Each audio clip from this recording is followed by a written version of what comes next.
Azərbaycan Həmkarları İttifaqları Konfederasiyasının sanatoriya və istirahət mərkəzlərində müasir və rahat şəraitin yaradılması istiqamətində sistemli və ardıcıl tədbirlər həyata keçirilir.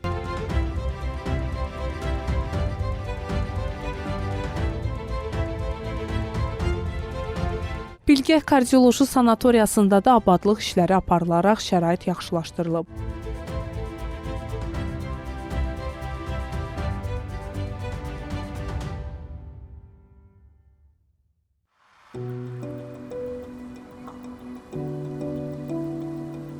Bununla əlaqədar Konfederasiyanın Səhiyyə Nazirliyinin Tibbi Ərazi Bölmələrini İdarə Etmə Birliyinin rəhbər vəzifəli şəxsləri və Milli Məclisin deputatları sanatoriyada görülən işlərlə tanış olublar. Məlumat verilib ki, sanatoriyanın yeməkxanası, kotecləri, korpus otaqları, eləcə də fəvvarələr təmir edilib, ərazi yaşıllaşdırılıb. Həmçinin sanatoriyada Wi-Fi internet, IP telefoniya və müasir işıqlandırma sistemləri qurulub. Təhlükəsizlik kameraları quraşdırılıb. Bununla yanaşı çimərlik sahəsində də abadlıq işlər aparılıb. Sanatoriyada tibbi müalicə və qidalama prosesi müasir sanatoriya konsepsiyasına uyğun şəkildə təşkil olunur. Tədbir iştirakçıları sanatoriyanın ərazisini gəzib, yaradılan müalicə və istirahət şəraiti ilə tanış olublar. Qeyd edək ki, 17,5 hektar ərazidə yerləşən Bilgəh Kardioloji Sanatoriyası 316 çarpayılıqdır. Profili ürək və qan damar sistemi xəstəlikləri olan sanatoriya il boyu fəaliyyət göstərir. 2025-ci il yanvarın 1-dən iyunun 30-na dək 2500 Həmkarlar İttifaqı üzvü sanatoriyanın xidmətlərindən yararlanıb. Bu da 2024-cü ilin müvafiq dövrünə nisbətən